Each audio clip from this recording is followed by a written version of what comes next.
ओम शांति। आज है 24 अक्टूबर 2021 के अव्यक्त महावाक्य। पहले एक नज़र मुरली के मुख्य पॉइंट्स पर। आज बाप दादा ने कहा, दिव्यता संगम युगी ब्राह्मणों का श्रृंगार है।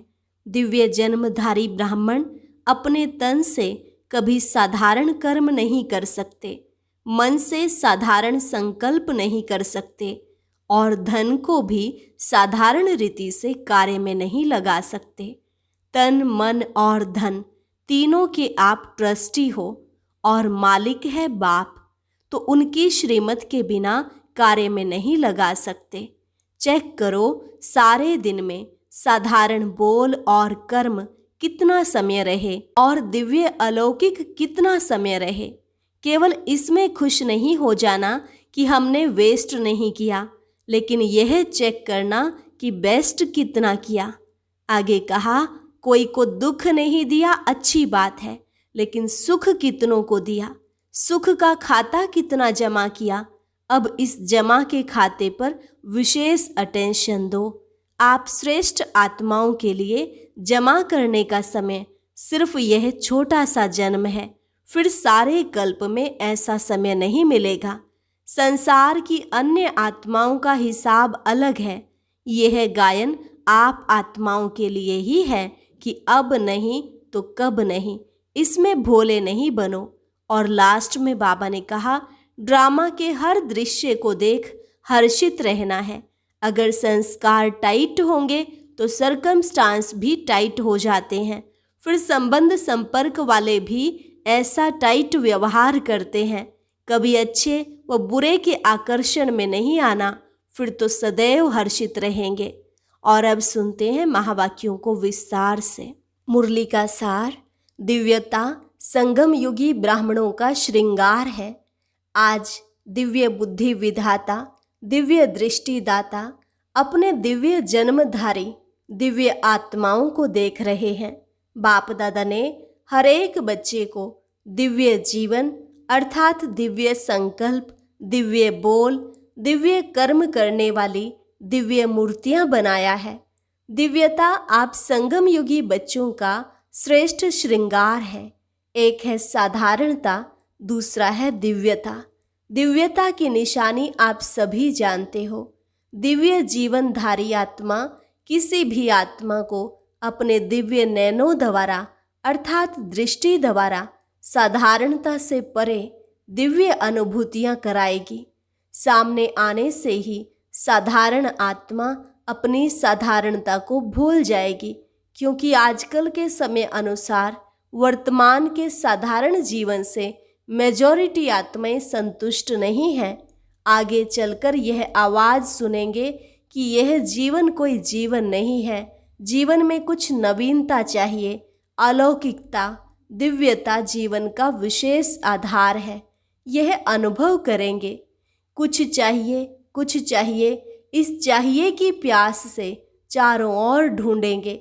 जैसे स्थूल पानी की प्यास में तड़फता हुआ मानव चारों ओर पानी की बूंद के लिए तड़फता है, ऐसे दिव्यता की प्यासी आत्माएं चारों ओर अंजलि लेने के लिए तड़फती हुई दिखाई देंगी। तड़फती हुई कहाँ पहुँचेंगी? आप सबके पास ऐसे दिव्यता के खजाने से भरपूर बने हो। हर समय दिव्यता अनुभव होती है, वह कभी साधारण कभी दिव्य। जब बाप ने दिव्य दृष्टि, दिव्य बुद्धि का वरदान दे दिया, तो दिव्य बुद्धि में साधारण बातें आ नहीं सकती। दिव्य जन्मधारी ब्राह्मण तन से साधारण कर्म कर नहीं सकता। चाहे देखने में लोगों के लिए साधारण कर्म हो, दूसरों के समान आप सब भी व्यवहार करते हैं, व्यापार करते हैं, व गवर्नमेंट की नौकरी करते हैं, माताएं खाना बनाती हैं। देखने में साधारण कर्म है, लेकिन इस साधारण कर्म में भी आपका और लोगों से न्यारा अलौकिक दिव्य कर्म हो। महान अंतर इसलिए सुनाया कि दिव्य जन्मधारी ब्राह्मण तन से साधारण कर्म नहीं करते, मन से साधारण संकल्प नहीं कर सकते, धन को साधारण रीति से कार्य में नहीं लगा सकते, क्योंकि तन, मन और धन तीनों के ट्रस्टी हो।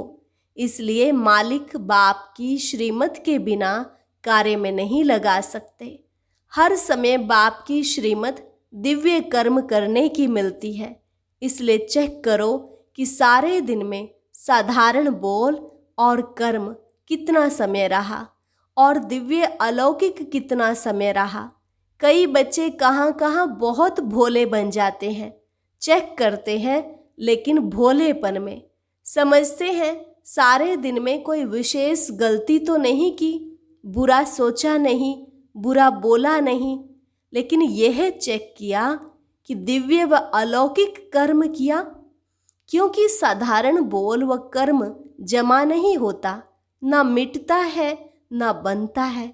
वर्तमान का दिव्य संकल्प व दिव्य बोल और कर्म भविष्य का जमा करता है।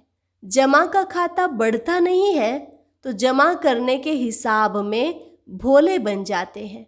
खुश रहते हैं कि मैंने वेस्ट नहीं किया, लेकिन सिर्फ इसमें खुश नहीं रहना है। वेस्ट नहीं किया लेकिन बेस्ट कितना बनाया।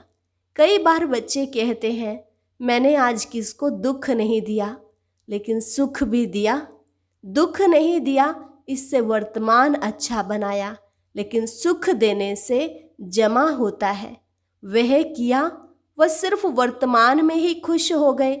सुखदाता के बच्चे सुख का खाता जमा करते। सिर्फ यह नहीं चेक करो कि दुख नहीं दिया, लेकिन सुख कितना दिया। जो भी संपर्क में आए, मास्टर सुखदाता द्वारा हर कदम में सुख की अनुभूति करे। इसको कहा जाता है दिव्यता व अलौकिकता। तो चेकिंग भी साधारणता से गुह्य चेकिंग करो। हर समय यह स्मृति रखो कि एक जन्म में 21 जन्मों का खाता जमा करना है। तो सब खाते चेक करो, तन से कितना जमा किया, मन के दिव्य संकल्प से कितना जमा किया और धन को श्रीमत प्रमाण श्रेष्ठ कार्य में लगाकर कितना जमा किया। जमा के खाते तरफ विशेष अटेंशन दो, क्योंकि आप विशेष आत्माओं का जमा करने का समय इस छोटे से जन्म के सिवाय सारे कल्प में कोई समय नहीं है। और आत्माओं का हिसाब अलग है, लेकिन आप श्रेष्ठ आत्माओं के लिए अब नहीं तो कब नहीं। तो समझा क्या करना है। इसमें भोले नहीं बनो, पुराने संस्कारों में भोले मत बनो। बाप दादा ने रिजल्ट देखी, कितनी बातों की रिजल्ट में जमा का खाता बहुत कम है, उसका विस्तार फिर सुनाएंगे। सभी स्नेह में सब कुछ भुला करके पहुंच गए हैं। बाप दादा भी बच्चों का स्नेह देख एक घड़ी के स्नेह का रिटर्न अनेक घड़ियों की प्राप्ति का देता ही रहता है। आप सभी को इतने बड़े संगठन में आने के लिए क्या क्या पक्का कराया। पहले तो पटरानी बनना पड़ेगा, 4 दिन ही रहना पड़ेगा, आना जाना ही पड़ेगा। तो सब बातें सुनते हुए भी स्नेह में पहुंच गए। यह भी अपना लक समझो जो इतना भी मिल रहा है। फिर भी जड़ मूर्तियों के दर्शन के समान खड़े खड़े रात तो नहीं बिताते हो ना। 3 पैर पृथ्वी तो सबको मिली है ना। यहाँ भी आराम से बैठे हो। जब आगे वृद्धि होगी तो स्वतः ही विधि भी परिवर्तन होती रहेगी। लेकिन सदैव यह अनुभव करो कि जो भी मिल रहा है वह बहुत अच्छा है, क्योंकि वृद्धि तो होनी ही है और परिवर्तन भी होना है। तो सभी को आराम से रहना खाना मिल रहा है ना। खाना और सोना 2 चीज़ें ही चाहिए। माताओं को तो बहुत खुशी होती है, क्योंकि बना बनाया भोजन यहाँ मिलता है। वहाँ तो बनाओ, भोग लगाओ, फिर खाओ। यहाँ बना हुआ, भोग लगा हुआ भोजन मिलता है। इसलिए माताओं को तो अच्छा आराम है। कुमारों को भी आराम मिलता है, क्योंकि उन्हों के लिए भी बड़ी प्रॉब्लम खाना बनाने की ही है। यहाँ तो आराम से बना हुआ भोजन खाया ना। सदैव ऐसे इजी रहो। जिसके संस्कार इजी रहने के होते हैं उनको हर कार्य सहज अनुभव होने के कारण इजी रहते हैं। संस्कार टाइट हैं तो सरकमस्टांस भी टाइट हो जाते हैं। संबंध संपर्क वाले भी टाइट व्यवहार करते हैं। टाइट अर्थात खींचातान में रहने वाले, तो सभी ड्रामा के हर दृश्य को देख देख हर्षित रहने वाले हो ना। वह कभी अच्छे बुरे के आकर्षण में आ जाते हो, ना अच्छे में ना बुरे में, किसी में आकर्षित नहीं होना, सदैव हर्षित रहना है। अच्छा, सदा हर कदम में दिव्यता अनुभव करने वाले और कराने वाले दिव्य मूर्तियों को, सदा अपने जमा के खाते को बढ़ाने वाले नॉलेजफुल आत्माओं को, सदा हर समस्या को इजी स्थिति द्वारा इजी पार करने वाले ऐसे समझदार बच्चों को, अनेक आत्माओं के जीवन की प्यास को बुझाने वाले मास्टर ज्ञान सागर श्रेष्ठ आत्माओं को ज्ञान सागर बाप दादा का याद प्यार और नमस्ते। रूहानी बच्चों की रूहानी बाप दादा को नमस्ते नमस्ते, गुड मॉर्निंग। अभी बॉम्बे ग्रुप से। बॉम्बे निवासी बच्चे सर्व खजानों से संपन्न बने होना, सदा अपने को संपन्न आत्मा हूँ ऐसे अनुभव करते होना। संपन्नता संपूर्णता की निशानी है। संपूर्णता की चेकिंग अपने संपन्नता से कर सकते हो, क्योंकि संपूर्णता माना सर्व खजानों से फुल होना। जैसे चंद्रमा जब संपन्न होता है तो संपन्नता उसकी संपूर्णता की निशानी होती है। इससे और आगे नहीं बढ़ेगा, बस इतनी ही संपूर्णता है। जरा भी किनारी कम नहीं होती है, संपन्न होता है। तो आप सभी ज्ञान योग धारणा सेवा सभी में संपन्न, इसी को ही संपूर्णता कहा जाता है। इससे जान सकते हो कि संपूर्णता के समीप है या दूर है। संपन्न हो अर्थात संपूर्णता के समीप हो, तो सब समीप हो। कितने समीप हो? 8 तक, 100 तक या 16,000 तक। 8 की समीपता, फिर 100 की समीपता, फिर 16,000 की समीपता। कितने समीपता वाले हैं, यही चेक करना है। अच्छा है, फिर भी दुनिया के कोटों से आप बहुत बहुत भाग्यवान हो। वह तड़पने वाले हैं और आप संपन्न आत्माएं हो, प्राप्ति स्वरूप आत्माएं हो। यह खुशी है ना? रोज अपने से बात करो कि हमारे सिवाय और कौन खुश रह सकता है। तो यही वरदान सदा स्मृति में रखना कि समीप है, संपन्न है। अभी तो समीप मिलना भी हो गया। जैसे स्थूल में समीप अच्छा लगता है, वैसे स्थिति में भी सदा समीप अर्थात सदा संपन्न बनो। अच्छा, गुजरात और पूना ग्रुप सभी दृष्टि द्वारा शक्तियों की प्राप्ति की अनुभूति करने के अनुभवी होना। जैसे वाणी द्वारा शक्ति की अनुभूति करते हो, मुरली सुनते हो तो समझते हो ना शक्ति मिली। ऐसे दृष्टि द्वारा शक्तियों की प्राप्ति के अनुभूति के अभ्यासी बने हो, या वाणी द्वारा अनुभव होता है, दृष्टि द्वारा कम। दृष्टि द्वारा शक्ति कैच कर सकते हो, क्योंकि कैच करने के अभ्यासी होंगे तो दूसरों को भी अपने दिव्य दृष्टि द्वारा अनुभव करा सकते हैं। आगे चलकर वाणी द्वारा सबको परिचय देने का समय भी नहीं होगा और सरकमस्टांस भी नहीं होंगे, तो क्या करेंगे? वरदानी दृष्टि द्वारा, महादानी दृष्टि द्वारा महादान वरदान देंगे।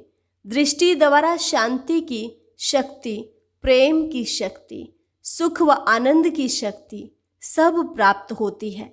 जड़ मूर्तियों के आगे जाते हैं तो जड़ मूर्ति बोलती तो नहीं है ना, फिर भी भक्त आत्माओं को कुछ न कुछ प्राप्ति होती है, तब तो जाते हैं ना। कैसे प्राप्ति होती है? उनके दिव्यता के वाइब्रेशन से और दिव्य नयनों की दृष्टि को देख वाइब्रेशन लेते हैं। कोई भी देवता या देवी की मूर्ति में विशेष अटेंशन नयनों की तरफ देखेंगे, फेस की तरफ अटेंशन जाता है, क्योंकि मस्तक के द्वारा वाइब्रेशन मिलता है, नयनों द्वारा दिव्यता की अनुभूति होती है। वह तो है जड़ मूर्तियाँ, लेकिन किसकी हैं? आप चैतन्य मूर्तियों की जड़ मूर्तियाँ हैं। यह नशा है कि हमारी मूर्तियाँ हैं। चैतन्य में यह सेवा की है तब जड़ मूर्तियां बनी हैं। तो दृष्टि द्वारा शक्ति लेना और दृष्टि द्वारा शक्ति देना, यह प्रैक्टिस करो। शांति के शक्ति की अनुभूति बहुत श्रेष्ठ है। जैसे वर्तमान समय साइंस की शक्ति का कितना प्रभाव है, हर एक अनुभव करते हैं, लेकिन साइंस की शक्ति निकली किससे? साइलेंस की शक्ति से ना। जब साइंस की शक्ति अल्पकाल के लिए प्राप्ति करा रही है तो साइलेंस की शक्ति कितनी प्राप्ति कराएगी? तो बाप के दिव्य दृष्टि द्वारा स्वयं में शक्ति जमा करो, तो फिर जमा किया हुआ समय पर दे सकेंगे। अपने लिए ही जमा किया और कार्य में लगा दिया, अर्थात कमाया और खाया। जो कमाते हैं और खा करके खत्म कर देते हैं, उनका कभी जमा नहीं होता, और जिसका जमा का खाता नहीं होता उसको समय पर धोखा मिलता है। धोखा मिलेगा तो दुख की प्राप्ति होगी। ऐसे ही साइलेंस की शक्ति जमा नहीं होगी, दृष्टि के महत्व का अनुभव नहीं होगा, तो लास्ट समय श्रेष्ठ पद प्राप्त करने में धोखा खा लेंगे, फिर दुख होगा, पश्चाताप होगा। इसलिए अभी से बाप की दृष्टि द्वारा प्राप्त हुई शक्तियों को अनुभव करते, जमा करते रहो। तो जमा करना आता है। जमा होने की निशानी क्या होगी? नशा होगा। जैसे साहूकार लोगों के चलने, बैठने, उठने में नशा दिखाई देता है, और जितना नशा होता उतनी खुशी होती है, तो यह है रूहानी नशा। इस नशे में रहने से खुशी स्वतः होगी। खुशी ही जन्मसिद्ध अधिकार है। सदा खुशी की झलक से औरों को भी रूहानी झलक दिखाने वाले बनो। इसी वरदान को सदा स्मृति में रखना। कुछ भी हो जाए, खुशी के वरदान को खोना नहीं। समस्या आएगी और जाएगी, लेकिन खुशी नहीं जाए, क्योंकि खुशी हमारी चीज है। समस्या परिस्थिति है, दूसरे की तरफ से आई हुई है। अपनी चीज को तो सदा साथ रखते हैं ना। पराई चीज तो आएगी भी और जाएगी भी। परिस्थिति माया की है, अपनी नहीं है। अपनी चीज को खोना नहीं होता है, तो खुशी को खोना नहीं। चाहे यह शरीर भी चला जाए, लेकिन खुशी नहीं जाए। खुशी से शरीर भी जाएगा तो बढ़िया मिलेगा, पुराना जाएगा नया मिलेगा। तो गुजरात और महाराष्ट्र वाले इस महानता में सदा रहना, खुशी में महान बनना। अच्छा, आंध्र प्रदेश कर्नाटक ग्रुप से इस ड्रामा के अंदर विशेष पार्ट बजाने वाली विशेष आत्माएं हैं। ऐसे अनुभव करते हो, जब अपने को विशेष आत्मा समझते हैं तो बनाने वाला बाप स्वतः याद रहता है। याद सहज लगती है, क्योंकि संबंध याद का आधार है। जहाँ संबंध होता है वहाँ याद स्वतः सहज हो जाती है। जब सर्व संबंध एक बाप से हो गए तो और कोई रहा ही नहीं। एक बाप सर्व संबंधी है। इस स्मृति से सहज योगी बन गए। कभी मुश्किल तो नहीं लगता। जब माया का वार होता है तब मुश्किल लगता है। माया को सदा के लिए विदाई देने वाले बनो। जब माया को विदाई देंगे तब बाप की बधाइयाँ बहुत आगे बढ़ाएंगी। भक्ति मार्ग में कितनी बार मांगा कि दुआएं दो, ब्लेसिंग दो, लेकिन अभी बाप से ब्लेसिंग लेने का सहज साधन बता दिया है। जितना माया को विदाई देंगे उतनी ब्लेसिंग स्वतः मिलेंगी। परमात्मा दुआएं एक जन्म नहीं, लेकिन अनेक जन्म श्रेष्ठ बनाती है। सदा यह स्मृति में रखना कि हम हर कदम में बाप की, ब्राह्मण परिवार की दुआएं लेते सहज उड़ते चलें। ड्रामा में विशेष आत्माएं हो, विशेष कर्म कर अनेक जन्मों के लिए विशेष पार्ट बजाने वाले हो। साधारण कर्म नहीं, विशेष कर्म, विशेष संकल्प और विशेष बोल हो।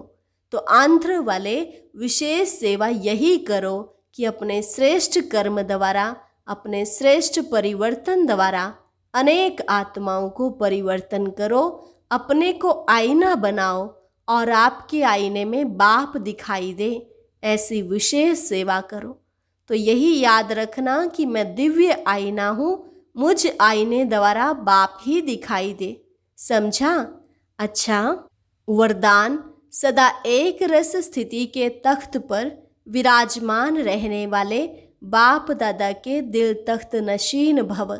सदा एक रस स्थिति के तख्त पर विराजमान रहने वाले बाप दादा के दिल तख्त नशीन भव। सभी से श्रेष्ठ तख्त बाप दादा के दिल तख्त नशीन बनना है, लेकिन इस तख्त पर बैठने के लिए अचल अडोल एक रस स्थिति का तख्त चाहिए। अगर इस स्थिति के तख्त पर स्थित नहीं हो पाते तो बाप दादा के दिल रूपी तख्त पर भी स्थित नहीं हो सकते। इसके लिए अपने भ्रिकुटी के तख्त पर अकाल मूर्त बन स्थित हो जाओ। इस तख्त से बार बार डगमग ना हो तो बाप दादा के दिल तख्त पर विराजमान हो सकेंगे। स्लोगन: शुभ चिंतन द्वारा नेगेटिव को पॉजिटिव में परिवर्तन करो। शुभ चिंतन द्वारा नेगेटिव को पॉजिटिव में परिवर्तन करो। अच्छा, और अब यह एक बहुत अच्छी वीडियो भी जरूर देखें।